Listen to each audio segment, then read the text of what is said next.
கர்த்தருடைய பரிசுத்த நாமத்துக்கு மகிமை உண்டாவதாக.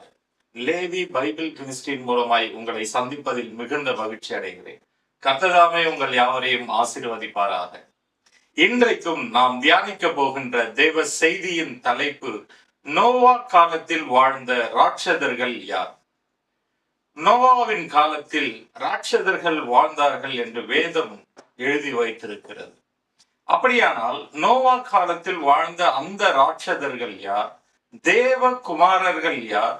மனுஷ குமாரத்திகள் யார் என்பதை குறித்து நாம் இன்று தியானிக்க போகின்றோம். நமக்கு ஒரு குழப்பம் இருக்கின்றது.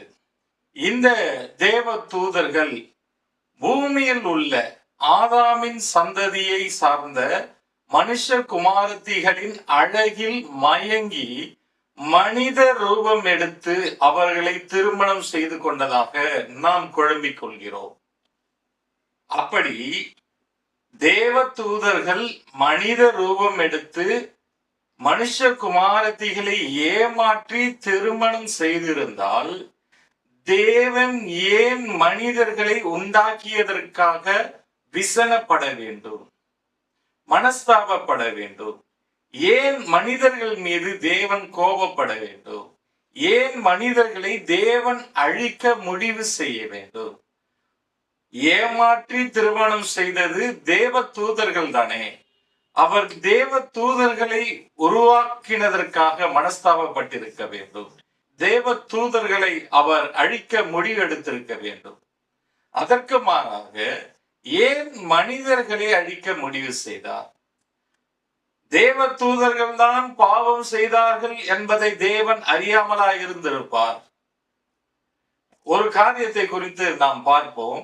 ஆதியாகமம் 20வது அதிகாரம் 5வது வசனத்தை வாசிக்க கேட்போம்.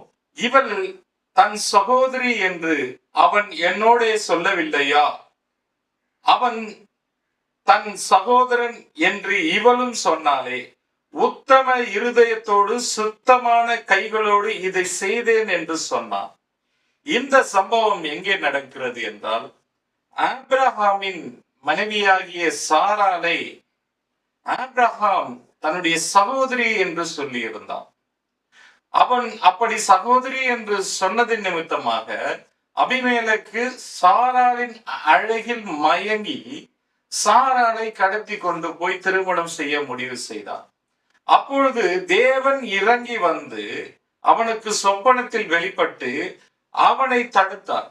அப்பொழுது தேவனுக்கும் அபிமெலேக்கிற்கும் இடையே நடக்கிற இந்த உரையாடல் தான் இப்போது நாம் படித்த இந்த வசனம்.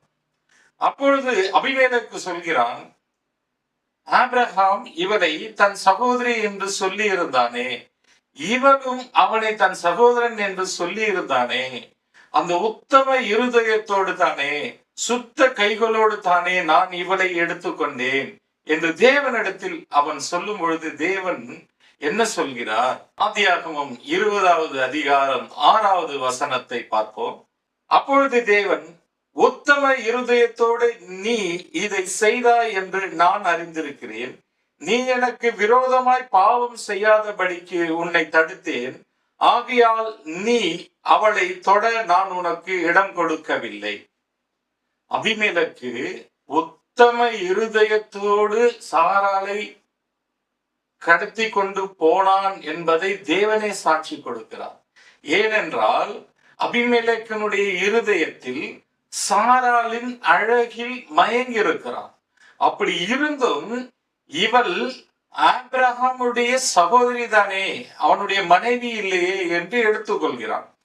இதை அபிமெலேக்கு சொல்லும் பொழுது தேவன் அதை உணர்ந்தபடியினால், நீ உத்தம இருதயத்தோடு தான் இதை செய்தாய், அதனாலதான் நீ பாவம் செய்து விடாதபடிக்கு உன்னை தடுக்க வந்தேன் என்று சொல்கிறார்.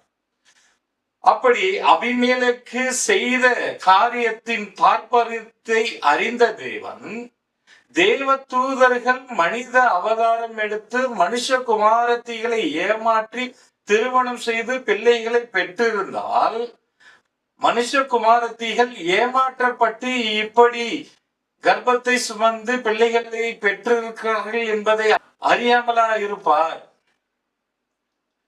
அப்படி அவர் அறிந்திருந்தாரானால் ஏன் மனிதர்களை அவர் படைத்ததற்காக விஷனப்பட வேண்டும்? ஏன் மனிதர்களை அவர் அழிக்க முடிவு செய்ய வேண்டும்? ஏனென்றால் அந்த தேவகுமாரர்கள் தேவ தூதர்கள் அல்ல. அப்படியானால் அந்த தேவ குமாரர்கள் யார்? தேவன் தேவ தூதர்களை தம்முடைய குமாரர்கள் என்றும் புத்திரர்கள் என்றும் நான் அவர்களுடைய பிதா என்றும் ஒரு நாளும் ஒரு காலமும் சொன்னதே இல்லை.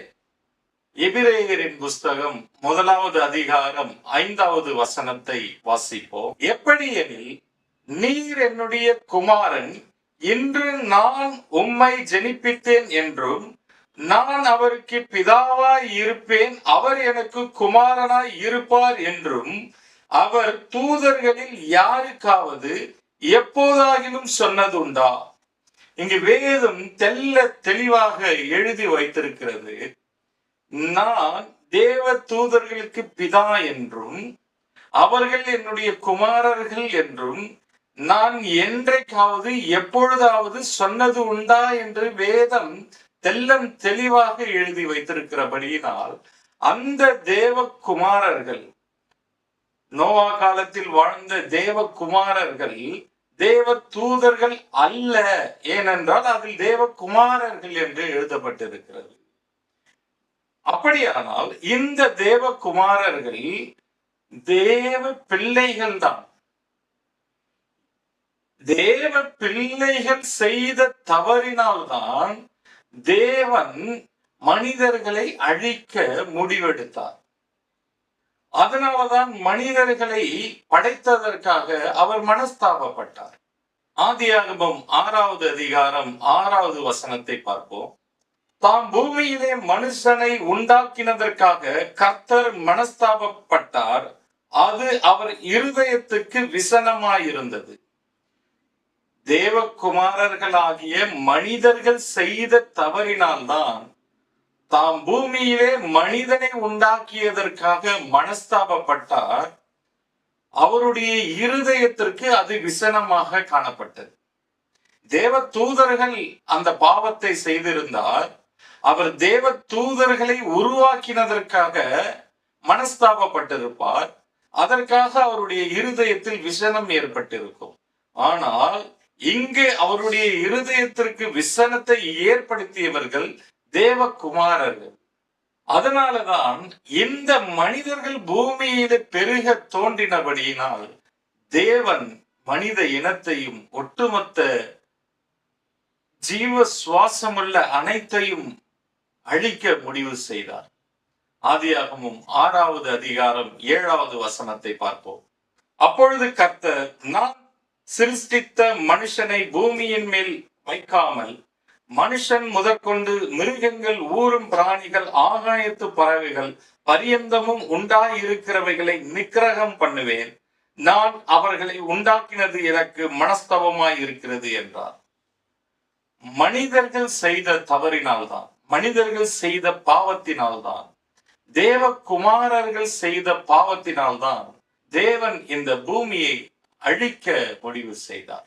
அப்படியானால் தேவ மனிதர்கள் என்பதுதான் தேவகுமாரர்கள் என்றால் மனுஷ குமாரத்திகள் யார் என்பதை குறித்து பார்ப்போம். ஆதியாகமம் 6வது அதிகாரம் 1வது வசனத்தை பார்ப்போம். மனுஷர் பூமியில் பெருக துவங்கி அவர்களுக்கு குமாரத்திகள் பிறந்த பொழுது, மனுஷர்கள் பூமியில் பெருக துவங்கி அவர்களுக்கு குமாரத்திகள் பிறந்த போது என்று எழுதியிருக்கிறபடினால் நாம் குழப்பம் அடைகிறோம். தேவகுமாரர்கள் தேவ தூதர்கள் என்றும் இங்கு மனுஷர்கள் என்பது மனிதர்கள் என்றும் நாம் குழம்பிக் கொள்கிறோம். இந்த மனிதர்கள் காயினுடைய சந்ததியை சார்ந்தவர்கள். அந்த தேவகுமாரர்கள் சேத்தினுடைய சந்ததியை சார்ந்தவர்கள். இந்த சேத்தினுடைய சந்ததியை சார்ந்தவர்கள் தேவனை தொழுது கொண்டபடியினால் அவர்களை தேவன் தேவகுமாரர்கள் என்று அழைத்தார். காயினுடைய சந்ததியார் பூமிக்கு முக்கியத்துவம் கொடுத்து பூமியில் நிலைத்து வாழ நினைத்து பூமியில் தொழில்களை செய்து தேவனை தேடாமல் இருந்தார்கள், தேவனை தொழுது கொள்ளாமல் இருந்தார்கள். இவர்களை வேதம் மனிதர்கள் என்றே அழைத்தது.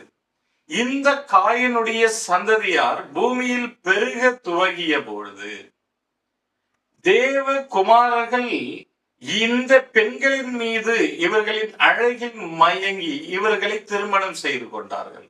ஆதியாகமம் 6வது அதிகாரம் 2வது வசனத்தை வாசிப்போம்.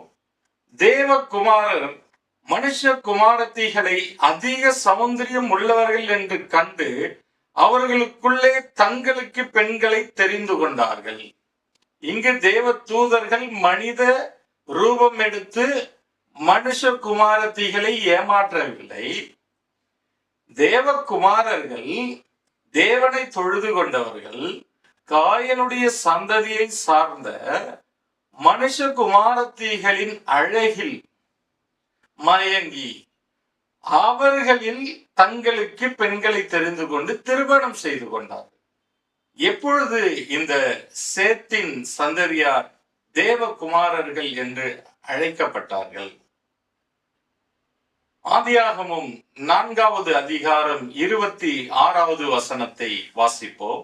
சேத்துக்கும் ஒரு குமாரன் பிறந்தான், அவனுக்கு ஏனோஸ் என்று பெயரிட்டான். அப்பொழுது மனுஷர் கர்த்தருடைய நாமத்தை தொழுது கொள்ள ஆரம்பித்தார்கள்.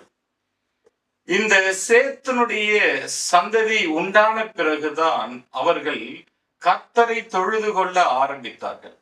அப்படி கர்த்தரை தொழுது கொண்டு அவருடைய கற்பனைகளின்படியும் அவருடைய வழிகளின்படியும் அவருடைய பிரமாணத்தின்படியும் வாழ்ந்த சேத்தனுடைய குமாரர்கள் தேவகுமாரர்கள் எண்ணப்பட்டார்கள்.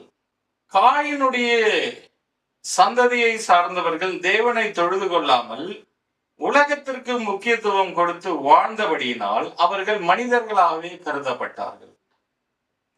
ஏன் அவர்கள் பாவிகள் என்றும் புறஜாதிகள் என்றும் அழைக்கப்படாமல் மனிதர்கள் என்று அழைக்கப்பட்டார்கள்? அந்த காலத்திலே பாவம் எண்ணப்படாமல் இருந்தது. இஸ்ரவேல் என்ற ஒரு தனி ஜனம் தேவன் தனக்கென்று பிரித்தெடுக்காமல் இருந்தபடியினால் இவர்களை புறஜாதிகள் என்று அழைக்காமல் இருந்தது.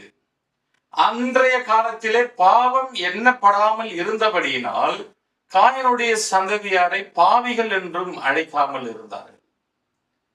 தேவனை வணங்கிய சேத்தின் சந்ததிகள் தேவகுமாரர்கள் என்று அழைக்கப்பட்டார்கள். தேவனை வணங்காதவர்கள் மனிதர்கள் என்றே அழைக்கப்பட்டார்கள். அதனாலதான் மனிதர்கள் பெருக துவங்கிய போது அவர்களுக்கு குமாரத்திகள் பிறந்தார்கள். காயினுடைய சந்ததிகள் பெருக துவங்கின போது அவர்களுக்கு குமாரத்திகள் பிறந்தார்கள். அவர்கள் தேவனை அறியாமல் இருந்தார்கள். தேவனை அறிந்து தேவனை தொழுது கொண்டு தேவகுமாரர்கள் என்று பெயர் பெற்றவர்கள் காயினுடைய சந்ததியாருக்கு பிறந்த பெண்கள் ரூபவதியாய் இருக்கிறதை கண்டு அவர்கள் திருமணம் செய்து கொண்டார்கள். திருமணம் செய்து கொண்ட பொழுது இந்த காயினுடைய சந்ததியை சேர்ந்த குமாரத்திகள் இந்த தேவகுமாரர்களை மீண்டும் தேவனை தொழுது கொள்ள அனுமதிக்கவில்லை, மீண்டும் தேவனிடத்தில் செல்ல அனுமதிக்கவில்லை, மீண்டும் தேவனுடைய நியாயத்தின்படியும் தேவனுடைய கட்டளைகளின்படியும் நடக்க அனுமதிக்கவில்லை. இவர்கள் தேவனை மறுதலிக்கிறவர்களாய் காணப்பட்டார்கள்.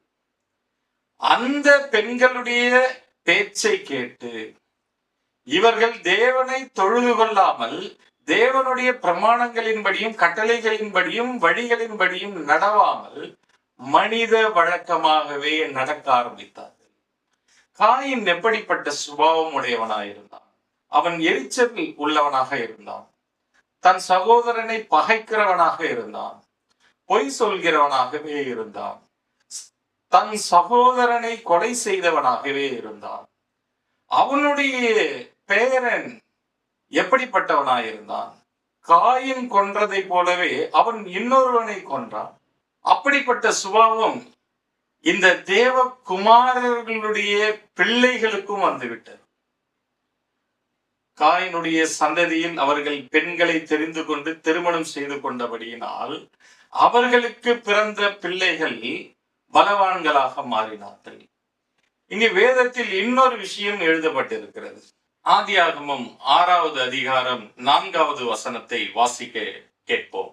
அந்நாட்களில் ராட்சதர் பூமியிலே இருந்தார்கள். பின்பு தேவகுமாரர்கள் மனுஷ குமாரத்திகளோட கூடுகிறதினால் அவர்கள் அந்நாட்களிலே ராட்சதர்கள் பூமியிலே இருந்தார்கள். பின்பு தேவகுமாரர் மனுஷ குமாரத்திகளோட கூடுகிறதினால் இவர்கள் அவர்களுக்கு பிள்ளைகளை பெற்றபோது இவர்களும் பூர்வத்தில் பெயர்பட்ட மனுஷராகிய பலவான்களானார்கள். இங்கு அந்நாட்களில் ராட்சதர்கள் பூமியில் இருந்தார்கள் என்று சொல்கிற அந்த வார்த்தை எபிரேய வார்த்தை. இந்த வார்த்தையில் நெபிலீம் என்று எழுதியிருக்கிறது. நெபிலீம் என்றால் விழுந்து போனவர்கள். இந்த விழுந்து போனவர்களை நாம் யார் என்று நினைக்கிறோம்? பரலோகத்தில் இருந்து விழுந்த தேவ தூதர்கள் என்று அழைக்கிறோம். ஆனால் வேதம் இவர்களை விழுந்து போனவர்கள் என்று எழுதாமல் ராட்சதர்கள் என்று எழுதியிருக்கிறது. இந்த ராட்சதர்கள் 2 வகையான ராட்சதர்கள் இருந்தார்கள். உபாகமம் 2வது அதிகாரம் 20வது வசனத்தை பார்ப்போம்.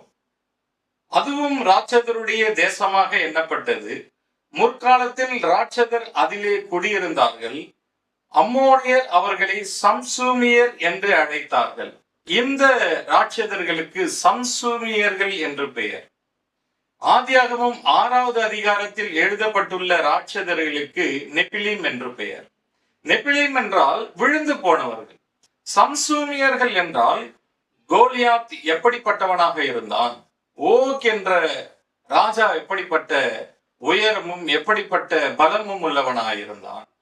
ஆனால் இங்கு விழுந்து போனவர்கள் ராட்சதர்கள் என்று எழுதப்பட்டிருக்கிறது. தேவஸ்தானத்தில் இருந்து விழுந்து போனவர்கள், பரலோகத்தில் விழுந்து போன தேவ தூதர்கள் அல்ல.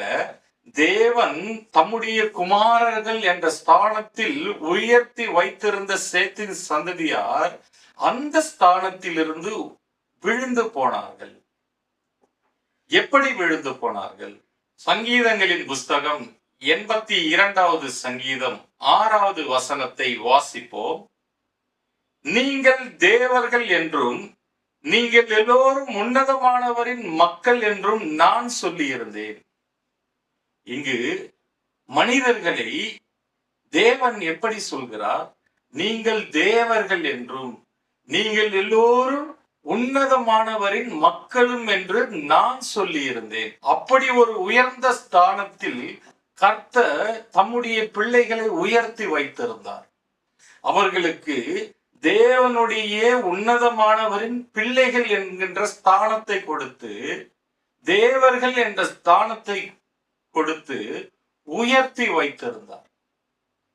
அப்படிப்பட்ட உயர்ந்த ஸ்தானத்திலிருந்து அவர்கள் உலக இச்சையினால், உலகத்தின் மீது கொண்ட இச்சையினால் அந்த ஸ்தானத்திலிருந்து தேவனை மறுதலித்து விழுந்து போய் எந்த நிலைமைக்கு மாறிவிட்டார்கள் என்று வேதம் சொல்கிறது.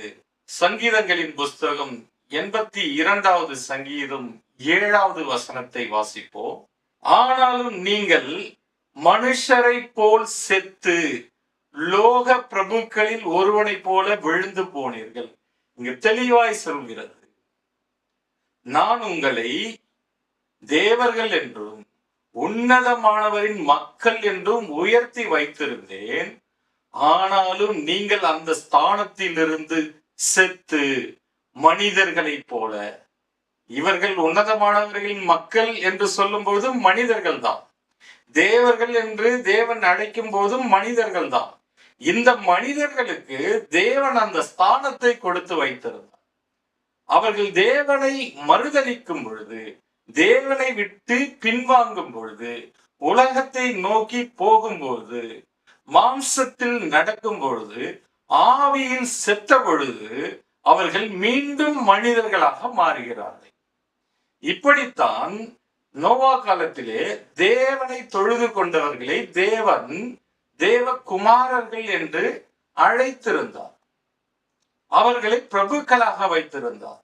அவர்களை இளவரசர்களாக வைத்திருந்தார். அவர்களை நியாயாதிபதிகளாக வைத்திருந்தார். அவர்கள் அந்த ஸ்தானத்தில் இருக்கும் பொழுது காயினுடைய சந்ததி மனுஷர்கள் அவர்கள் மீது, அந்த பெண்களின் மீது அவர்கள் ஆசை கொண்டு அவர்களை திருமணம் செய்து அவர்கள் வழியிலே நடந்தபடியினால் அவர்கள் மாம்சத்தில் நடக்கிறவர்களாய் மாறிவிட்டார்கள். ஆவிக்குரிய நிலைமையை இழந்து விட்டார்கள். ஆவிக்குரிய நிலைமையில் செத்து மீண்டும் மனிதர்களாக விழுந்து விட்டார்கள். இதைத்தான் இந்த வசனம் தெளிவாக சொல்கிறது. இங்கே மனிதர்களில் ஒருவனை போல விழுந்து விட்டீர்கள். இந்த வார்த்தை தான் அங்கே நெபிலிம் என்று எழுதியிருக்கிறது. விழுந்து விட்டீர்கள். விழுந்து போனவர்கள் தான் துஷ்டர்களாக மாறினார்கள். அவர்கள் நியாயாதிபதிகளாகவும் இளவரசர்களாகவும் பிரபுக்களாகவும் ஆளுகிற ஸ்தானத்தில் இருக்கும் பொழுது தேவனுடைய வழிகளையும் பிரமாணங்களையும் கட்டளைகளையும் விட்டு, தேவனுக்கு பயப்படுகிற பயத்தை விட்டு தான் விரும்புகிறபடி ஆளுகை செய்தார்கள். தான் விரும்புகிறபடி பெண்களை கற்பழித்தார்கள். தான் விரும்புகிறபடி பிறரை கொலை செய்தார்கள். தான் விரும்புகிறபடி அக்கிரமம் செய்தார்கள். தான் விரும்புகிறபடி அநியாயம் செய்தார்கள். தேவ மகிமை அற்றவர்களாக மாறிவிட்டார்கள். தேவ பயம் இல்லாதவர்களாய் மாறிவிட்டார்கள். அவர்களைத்தான் துஷ்டர்கள் என்று வேதம் சொல்கிறது. நீதிமொழிகள் 28வது அதிகாரம் 5வது வசனத்தை வாசிப்போம். துஷ்டர் நியாயத்தை அறியார்கள், கர்த்தரை தேடுகிறவர்களோ சகலத்தையும் அறிவார்கள். இங்கே இவர்கள் உயர்ந்த ஸ்தானத்தில் இருக்கும் பொழுது துஷ்டராய் நடந்து கொண்டு தேவனுடைய நியாயத்தை அறியாமல் இருந்தார்கள். தேவனை தேடாமல் இருந்தார்கள். அப்படிப்பட்ட துஷ்டர்களாக வாழ்ந்து அக்கிரமத்தை நடப்பித்து அநியாயத்தை நடப்பித்து வாழ்ந்த அவர்களுக்கு பிறந்த பிள்ளைகள் பூர்வத்தில் பெயர் பெற்ற பலவான்களாக மாறினார்கள். இவர்கள் ஆளுகிறபடியினால் அவர்களுக்கு பிறந்த பிள்ளைகளும் அதே சுபாவம் உள்ளவர்களாய் மாறி தங்களுடைய அதிகாரத்தை துஷ்பிரயோகம் செய்கிறவர்களாய் மாறினார்கள். பூமியிலே தங்கள் கேட்டை அதிகரிக்க செய்தார்கள். இதனால்தான் தேவன் மனிதர்களை உண்டாக்கினதற்காக மனஸ்தாபப்பட்டார். அவருடைய இருதயத்திற்குள்ளே விசனம் ஏற்பட்டது. தேவன் இந்த காரணத்தினால் மனிதர்களை அழிக்க முடிவு செய்தார்.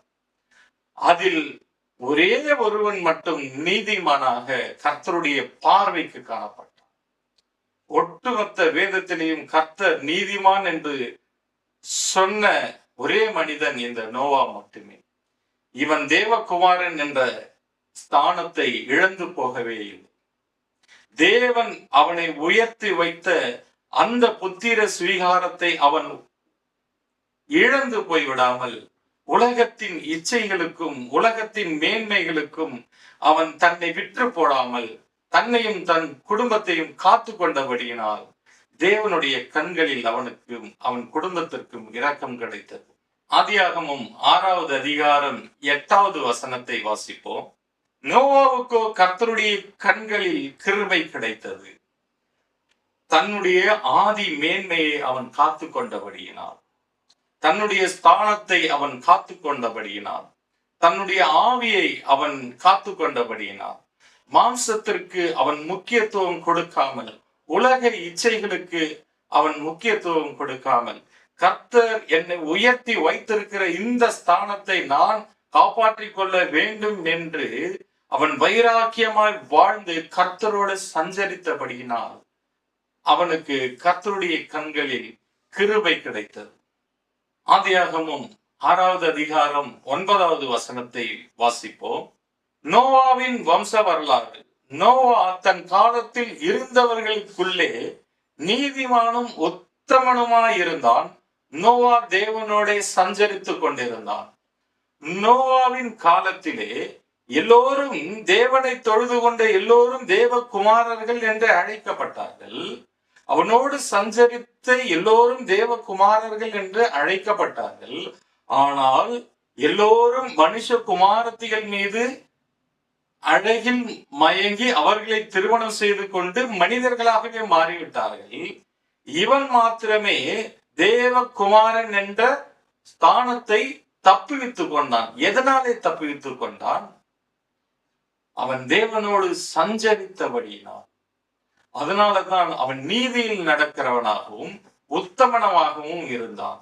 ஆனால் மற்ற தேவகுமாரர்கள் தேவனோடு சஞ்சரிக்காமல், நீதியில் நடக்காமல், அநீதியை நடப்பிக்கிறவர்களாய், அக்கிரமத்தை நடப்பிக்கிறவர்களாய் மாறி போய்விட்டார்கள். அவர்களை எல்லாம் அழிக்க தேவன் சித்தமாகிவிட்டார். நோவாவையும் நோவா குடும்பத்தை மட்டுமே அவர் பேழையில் நுழைய செய்து காப்பாற்றினார். தேவன் அவர்களுக்கு கொடுத்த பெயரை அவர்கள் இழந்து விட்டார்கள். அவர்களை தேவர்கள் என்று அழைத்திருந்தார், உன்னதமானவரின் மக்கள் என்று அழைத்திருந்தார். அந்த ஸ்தானத்திலிருந்து அவர்கள் விழுந்து மனிதர்களாக மாறிவிட்டார்கள். இன்றைக்கும் நாமும் இயேசு கிறிஸ்துவினால் புத்திர சுவிகாரத்தை பெற்றிருக்கிறோம். நாம் மனிதர்கள் தான், ஆனாலும் நம்முடைய பாவங்கள், அக்கிரமங்கள் எல்லாம் மன்னிக்கப்பட்டு இயேசு கிறிஸ்து நமக்கு புத்திர சுவிகாரத்தை கொடுத்திருக்கிறபடியினால் நாம் தேவ பிள்ளைகளாய் இருக்கிறோம். நாம் தேவ பிள்ளைகளாய் ஆவியில் உயிர்ப்பிக்கப்பட்டு தேவனுடைய பிள்ளைகள் என்று அழைக்கப்படுகிறோம். இப்பொழுது நாம் ஆவியில் நடவாமல் மாம்சத்தில் நடக்கிறவர்களாய் இருந்து ஆவியில் செத்து மாம்சத்தில் நடக்கிற மனிதர்கள் என்று அழைக்கப்படுவோம். இப்படிதான் தேவ குமாரர்கள் ஆவியில் செத்து மாம்சத்தில் நடக்கிறவர்களாய் இருந்தபடியினால் அவர்களை மனிதர்கள் என்று அழைக்கப்பட்டார்கள். தேவன் எல்லா மனிதர்களையும் அழித்து நோவாவையும் அவன் குடும்பத்தை மாத்திரமே காப்பாற்றினார். அந்த பூமி தண்ணீரினால் அழிக்கப்பட்டது. இப்பொழுது இருக்கிற இந்த பூமியும் அழிவுக்கு ஒப்பு கொடுக்கப்பட்டிருக்கிறது. இந்த முறை தண்ணீரினால் அல்ல, அது அக்கினியினால் அழிக்க முன்குறிக்கப்பட்டிருக்கிறது. 2 பேதுருவின் புஸ்தகம் 3வது அதிகாரம் 10வது வசனத்தை பார்ப்போம். கர்த்தருடைய நாள் இரவிலே திருடன் வருகிற விதமாய் வரும். அப்பொழுது வானங்கள் மடமட என்று அகன்று போம், பூதங்கள் வெந்து உருகி போம், பூமியும் அதில் உள்ள கிரியைகளும் எரிந்து அழிந்து போம். கர்த்தருடைய நாள் சமீபமாய் இருக்கிறது. இயேசு கிறிஸ்து மீண்டும் வரப்போகிறார். எப்பொழுது வருவார் என்று தெரியாது. அப்பொழுது இந்த பூமியும் வானமும் மடமடவென்று வெந்து அழிந்து போகும். பூமி அக்கினிக்கு இரையாக நியமிக்கப்பட்டிருக்கிறபடியினால் நாம் எப்படிப்பட்ட பரிசுத்தம் உள்ளவர்களாய் நடக்க வேண்டும் என்று வேதம் நமக்கு சொல்கிறது. 2 பேதுருவின் புஸ்தகம் 3வது அதிகாரம் 11வது வசனத்தை வாசிப்போம். இப்படி இவைகளெல்லாம் அழிந்து போகிறதா இருக்கிறபடியால் நீங்கள் எப்படிப்பட்ட பரிசுத்த நடக்கையும் தேவ பக்தியும் உள்ளவர்களாய் இருக்க வேண்டும். அவருடைய வருகை மிக சமீபமாய் இருக்கிறபடியினால் அவருடைய வருகையின் போது இந்த பூமியும் வானமும் வெந்து எரிந்து அழிந்து போகும். அப்படி இவைகளே வெந்து எரிந்து அழிந்து போகும் என்றால் நீங்கள் எப்படிப்பட்ட தேவ பக்தியும் பரிசுத்தமுள்ள நடக்கையும் நடக்க வேண்டும் என்று வேதம் நம்மை எச்சரிக்கிறது. 2 பேதுருவின் புஸ்தகம் 3வது அதிகாரம் 14வது வசனத்தை வாசிப்போம். ஆகையால் பிரியமானவர்களே, இவைகள் வர காத்திருக்கிற நீங்கள் கரையற்றவர்களும் பிழை இல்லாதவர்களுமாய் சமாதானத்தோடே அவர் சந்நிதியில் காணப்படும்படி ஜாக்கிரதையாயிருங்கள். வேதம் நம்மை மீண்டும் எச்சரிக்கிறது. நோவா காலத்தில் நடந்ததை போலவே மனுஷகுமாரன் வருகிற பொழுதும் நடக்கும். அப்பொழுது தேவகுமாரர்களாய் இருந்தவர்கள் தங்கள் ஆதி மேன்மையை காத்து கொள்ளாமல் அந்த ஸ்தானத்தில் இருந்து விழுந்து மனிதர்களாய் மாறி அக்கிரமங்களை அநீதிகளையும் பூமியில் நடப்பித்தபடியினால் தேவன் அவர்களை அழித்து தேவனோடு சஞ்சரித்து நீதியோடும் உத்தமத்தோடும் வாழ்ந்த நோவாவும் அவன் குடும்பமும் காப்பாற்றப்பட்டதை போல நாமும் காப்பாற்றப்படும்படிக்கு நாம் தேவ பயத்தோடும் மனுஷகுமாரன் வர காத்திருக்கிற நாம் கரையற்றவர்களும் பிழை இல்லாதவர்களுமாய் சமாதானத்தோடு வாழ்ந்து அவருடைய சந்நிதியில் காணப்பட ஜாக்கிரதை உள்ளவர்களாய் இருக்க வேண்டும் என்று வேதம் நம்மை எச்சரிக்கிறது. ஏனென்றால் நமக்காக இயேசு மரித்து அவர் நமக்கு அப்பா பிதாவே என்ற அழைக்கக்கூடிய புத்திர சுவிகாரத்தை பெற்றுக் கொடுத்திருக்கிறார். ரோமர் 8வது அதிகாரம் 15வது வசனத்தை வாசிப்போம். அந்தபடியே திரும்பவும் பயப்படுகிறதற்கு நீங்கள் அடிமைத்தனத்தின் ஆவியை பெறாமல் அப்பா பிதாவே என்று கூப்பிட பண்ணுகிற புத்திர சுவிகாரத்தின் ஆவியை பெற்றிருக்கிறீர்கள். இயேசு கிறிஸ்து மரித்து நமக்கு ஆவியை கொடுத்தது நிமித்தமாக நாம் ஆவியில் உயிர்ப்பிக்கப்பட்டு நம்மை பிதாவின் புத்திரர்களாய் உயர்த்தி வைத்திருக்கிறார். இப்பொழுது நாம் தேவனை அப்பா பிதாவே என்று அழைக்கக்கூடிய உன்னத ஸ்தானத்தில் தேவன் நம்மை உயர்த்தி வைத்திருக்கிறார். இப்பொழுது நாம் தேவர்கள் என்று அழைக்கப்படக்கூடிய அந்த ஸ்தானத்திலே தேவனுடைய ஜனம் என்றும் தேவனுடைய மக்கள் என்றும் தேவனுடைய பிள்ளைகள் என்றும் அழைக்கப்படக்கூடிய அந்த ஸ்தானத்திலே தேவன் நம்மை உயர்த்தி வைத்திருக்கிறார். நாம் ஆவியில் உயிரோடு இருந்து மிகுந்த ஜாக்கிரதையாக இயேசு கிறிஸ்துவின் வருகை மிக சமீபமாய் இருக்கிறது என்பதை உணர்ந்து மாம்சத்தில் நடக்கிறவர்களாய் இல்லாமல் இந்த உலகத்தின் இச்சைகளுக்கு அடிமையாகி விடாதபடிக்கு நம்முடைய புத்திர சுவிகாரத்தை காத்து கொண்டு நோவா எப்படி பேழையிலிருந்து பரலோகத்தை நோக்கி சென்றதை போல நாமும் அவருடைய வருகையில் தேவனை நோக்கி செல்கிறவர்களாய் காணப்படுவோம். விழுந்து போன ராட்சதர்களாய் நாம் நடக்காதபடிக்கு விழித்திருந்து தேவ புத்திரர் என்கின்ற ஸ்தானத்தை காத்துக்கொள்வோம். கர்த்தர் தாமே உங்களை ஆசீர்வதிப்பாராக. God bless you.